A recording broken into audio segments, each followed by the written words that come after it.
YS Rajasekhara Reddy కొడుకు కిరణ్ కుమార్ గారు మళ్ళీ ముఖ్యమంత్రి కావాలనుకుంటున్నారు. జగన్ గారు సార్ ఇప్పుడు గెలుపు కోసం వైసీపీ పార్టీ వాళ్ళు దొంగ ఓట్లతో వెళ్తున్నారని చెప్తున్నారు.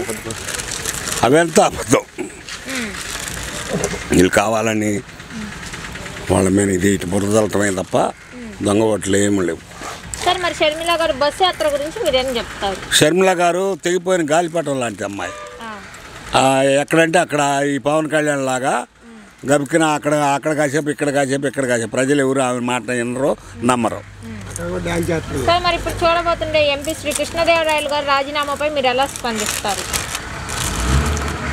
అది రాజకీయ వాళ్ళ కలహాల వల్ల ఏదన్నా రాజీనామాలే కానీ ప్రజలకి ఈ సంక్షేమానికి ఎలాంటి సంబంధం లేని విషయం అది. సార్ బీజేపీ తొత్తుగానే జగన్ అన్న వ్యవహరిస్తున్నారని చెప్పి షర్మిల కామెంట్స్ చేస్తున్నారు. తొత్తు అంటే పైన ఎవరైతే ప్రధానమంత్రిగా ఉన్నారో వాళ్ళతో అనుకూలంగా ఉండి అక్కడి నుంచి నిధులు తీసుకొని వచ్చి రాష్ట్రాన్ని అభివృద్ధి చేయించడంలో తెలివితేటలు ఉపయోగిస్తున్నాడు. ఆ తర్వాత గెలిచినాక ఆయన మళ్ళీ ఆ స్థానంలో ఎవరుంటే వాళ్ళని మళ్ళీ మంచి చేసుకోవాల్సి వచ్చింది. ఏ ప్రభుత్వం అయినా ఏ సీఎంలు అయినా పైన ఉన్న ప్రభుత్వాన్ని మంచి చేసుకొని వాళ్ళ రాష్ట్రాన్ని డెవలప్మెంట్ చేయడానికి ప్రయత్నం చేస్తారు. అదేవిధంగా ఈయన కూడా ప్రయత్నం చేస్తున్నాడు, అంతేగాని అంతకుమించి విషయం ఏమి లేదు. సార్ పార్టీలు అన్నీ కలిసిపోయినాయి, మరి జగన్ గారు ఒక్కళ్ళే సింగిల్గా పోటీ చేయబోతున్నారు, మరి సీఎంగా గెలుస్తారంటారా?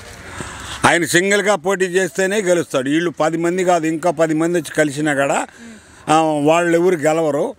కాకపోతే జగన్మోహన్ రెడ్డి గారికి ఇదివరకు ఎంత 51 సీట్లు రాకపోయినా కనీసం 130, 140 సీట్లు వచ్చి మెజారిటీ స్థానంలో ఈయనే ఉంటాడు, సీఎం ఈయనే అవుతాడు. సార్ ఏపీలో నిజంగానే అభివృద్ధి జరుగుతుందంటారా? పూర్తిగా జరుగుతుంది, నిజంగా అభివృద్ధి జరుగుతుంది. చిన్న పిల్లవాడిని కూడా ఏపీలో అభివృద్ధి జరుగుతుందని చెప్తాడు. అయితే మరి సంక్షేమ పథకం వల్ల ఇవన్నీ నడుస్తున్నాయి, అసలు జగన్ గారు నెక్స్ట్ సీఎంగా గెలవరు అని చెప్పండి. గెలవపోవడానికి కారణం వల్ల అసలు ఒక్కటి కాడలేదు కదా, అన్నీ గెలిచడానికి ఉన్న కారణాలే కనపడుతున్నాయి.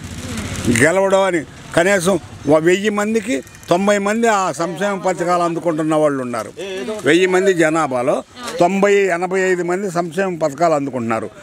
సన్నకారు వాళ్ళు, అర్హులు, వాళ్ళందరూ ఓటు నిజంగా ఏక తప్పదు వేస్తారు. అయితే నెక్స్ట్ సీఎం అయితే జగన్ గారే గెలుస్తారు, డెఫినెట్గా గెలుస్తాడు. ఏం ఆలోచించాల్సిన అవసరం లేదు, డౌట్ పడాల్సిన అవసరం అంతకన్నా లేదు. ఎలక్షన్ అనంతరం నేను చెప్పిన మాటలు అందరికీ విన్న వాళ్ళకి అర్థమైపోయింది. 170 సీట్లలో ఎన్ని సీట్లు వస్తాయి? 170 సీట్లలో కనీసం 140 సీట్లన్నా గ్యారంటీగా వస్తాయి. Thank you sir.